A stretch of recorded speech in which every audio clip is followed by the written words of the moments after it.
La Zona Cero.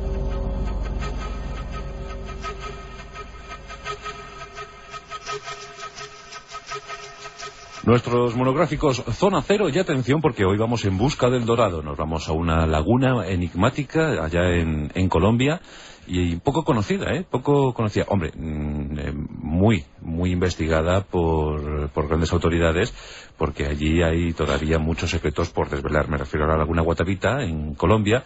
Y aquí tenemos a Jesús Callejo, que estuvo en Guatavita. ¿Qué tal? Buenas noches. ¿Qué tal? Muy buenas noches. Te veo muy colombiano hoy, ¿eh? Sí, la verdad que sí. Como tú dices, yo creo que soy de los pocos que he estado en Guatavita, porque se las trae llegar allí, ¿eh? Sí. Estamos hablando de 72 kilómetros de distancia de Bogotá, y por lo tanto, en fin, es un lugar que hay que ir adrede. No es un lugar turístico.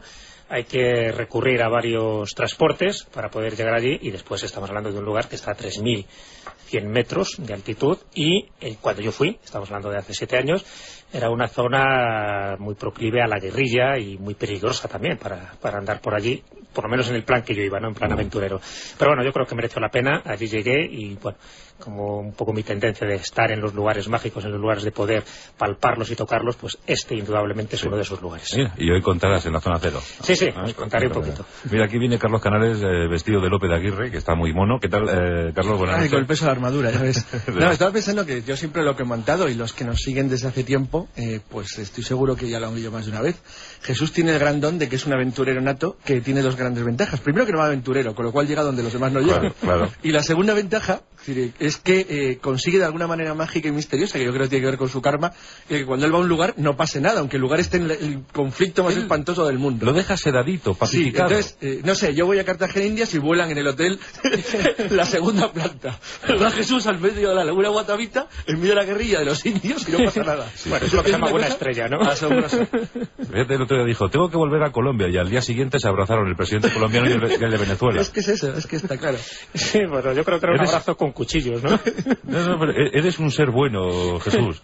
Bueno, la verdad es que sí que me caracterizo por tener buena suerte en general, ¿eh? Eso, bueno. Lo cual ya sabes que la buena suerte hay que fabricarla, hay que buscarla. Como Zapatero, tiene baraca. Eso es la baraca, sí. Pensaron todos, aquí viene Jesús, viene a explorar la laguna Guatavita, mejor la dejamos pasar. Carlos siempre es muy exagerado por estas cosas.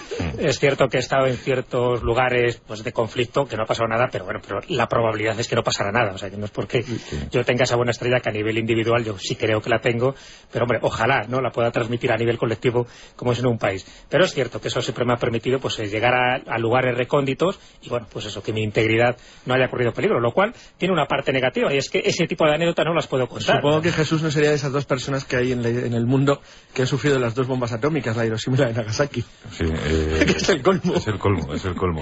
Es un protegido. Sí. Bueno, si encima salir vivo, eso ya es una cosa. A mí me pasa al revés. Las 2 veces que he viajado al Caribe, las 2 veces ha ocurrido algo en Haití. Así que... Bueno, en tu caso te van a prohibir. Sí, me van a prohibir. Los haitianos. Bueno, Guatavita, a 72 kilómetros, como tú bien decías, de Bogotá, sí. Y muy relacionada con el mito del dorado, ¿no? Exactamente. Cuando se habla del dorado, la primera duda es, dice, muy bien, vale, ¿es un mito o no es un mito? Y si no es un mito, ¿dónde está? ¿Hay un lugar físico? Bueno, eso es lo que quisieran saber, intentaron saber los conquistadores cuando se acercan por allí. Y estamos hablando de una buena colección de conquistadores que, cegados por el oro, intentaron creerse. No lo intentaron, sino que algunos lo consiguieron, creerse todas las leyendas que había alrededor del dorado. Y en este caso, pues estamos hablando de zonas muy amplias, muy complejas, para acceder a ellas, y siempre que llegaban a uno de estos sitios donde los indios, los indígenas, les indicaban que había un dorado, siempre les indicaban más allá, ¿no? El plus ultra. Dicen, no, en estas montañas no es más allá.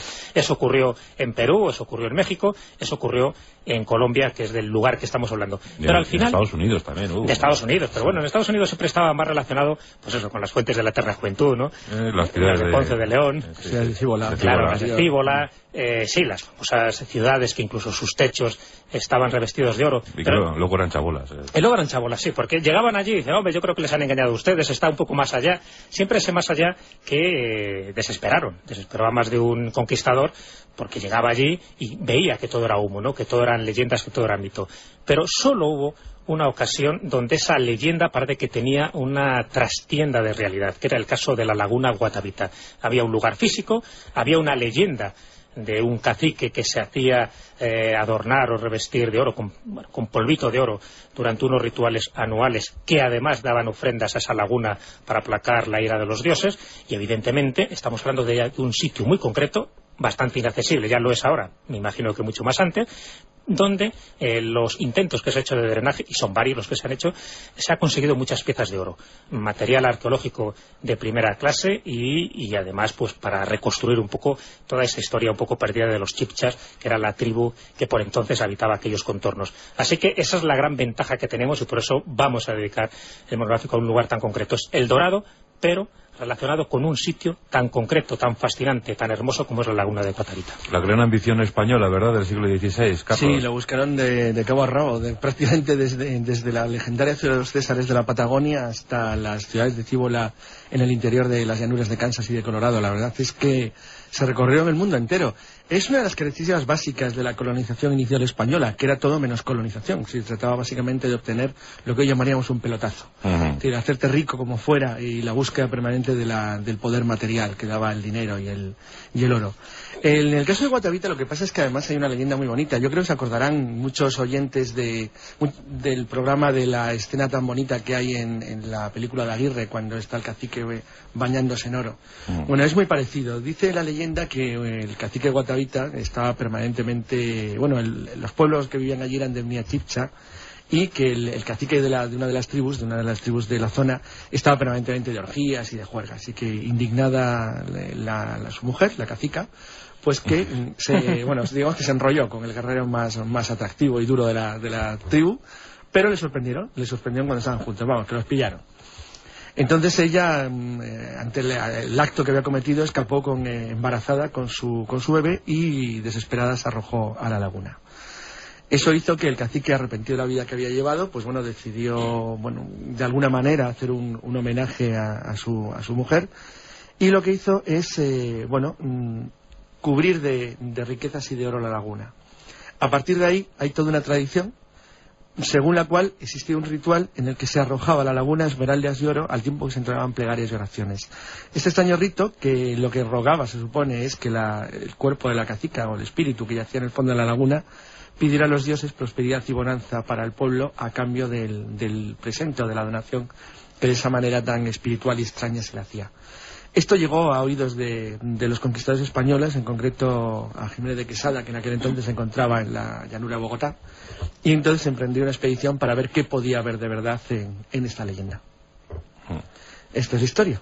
¿Qué hay de verdad? Pues lo que acaba de decir Jesús, que parece que sí es cierto. ¿Siguen drenando ese lago, esa laguna, que es muy grande, Jesús? ¿O? No es demasiado grande. Tendrá unos 120 metros de diámetro, o sea que es muy pequeñita. De hecho, es un pequeño cráter. Como una charca. De un antiguo volcán, sí, es una laguna, por eso no llega ni al lago, ¿no? Siempre se especifica como laguna, es muy pequeña. Esa es una pequeña decepción, entre comillas, que te llevas cuando lo ves, ¿no? Yo lo había visto en fotos.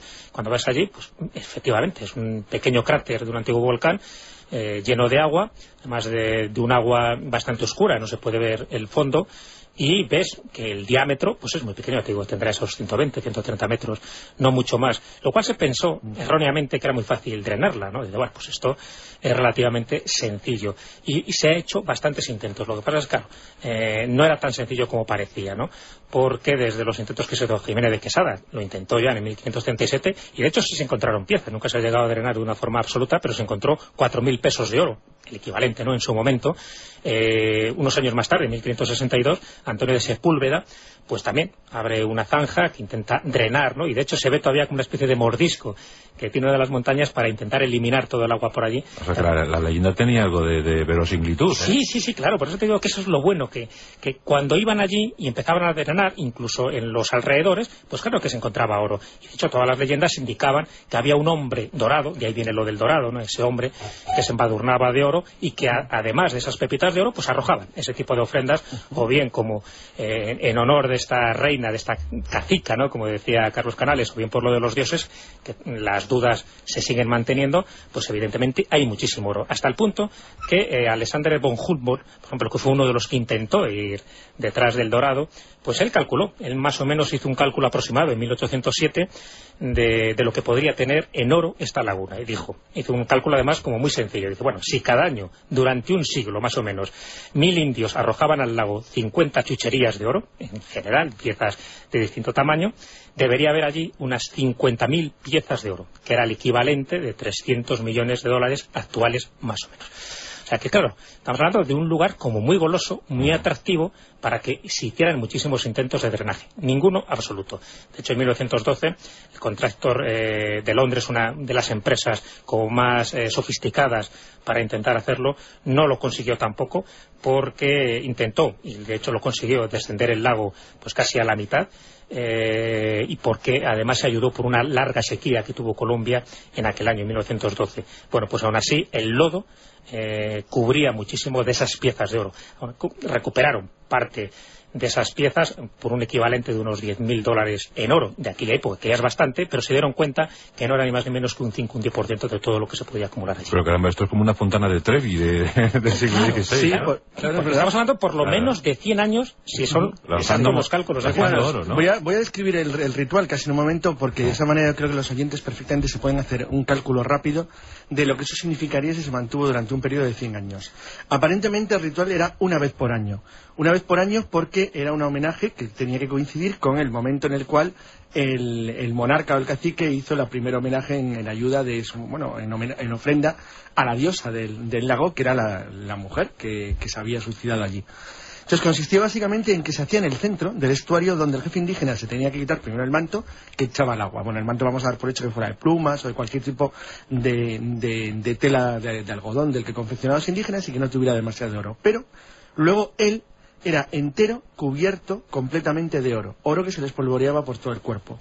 El oro espolvoreado al contacto con el agua es más pesado y iría al fondo, pero se perdería. Lo que pasa que no dejaría de ser, una cantidad considerable si eso se hacía a lo largo para cubrir el cuerpo entero. Pero el problema es que luego los sacerdotes, durante bastante tiempo, se encargaban de lanzar, durante todo el tiempo que duraba la ceremonia, con cánticos y bailes, lanzaban vajillas de oro, joyas, esmeraldas, rubíes. Todo eso se iba lanzando una y otra vez durante todo el tiempo a la laguna. Y este ritual se mantuvo por lo menos durante 100 años. ¿En qué época, Carlos? Bueno, esto es difícil de determinar. Humboldt hizo una aproximación, es muy curioso, porque Humboldt, cuando lo visitó, él hizo el viaje por América a principios del siglo XIX, entonces calculó que si la leyenda se había forjado con la complejidad que tenía cuando los españoles alcanzaron el valle central de lo que hoy es Colombia, donde está Bogotá, pues probablemente esto tuvo que ocurrir entre los siglos XIV y XV. 14 y 15. Entonces eso quiere decir que es el tiempo suficiente para que la leyenda se hubiera consolidado y para que hubiera una memoria bastante cercana a la llegada de los conquistadores a la zona. Si esto se ocurrió durante los siglos XIV y XV, y teniendo en cuenta que los tesoros más importantes que conservamos colombianos son también de finales de la Edad Media Europea, por ejemplo hay uno magnífico, el de los Quimbayas, que se conserva entero en el Museo de América de Madrid, pues nos podemos hacer idea de hasta qué punto existía toda una cultura del oro en Colombia. Lo cual curiosamente no era tan común como muchas veces ha pensado al resto de América. Es cierto que algunas tribus indias consideran el oro un metal vulgar y que no tenía para ellos mayor valor.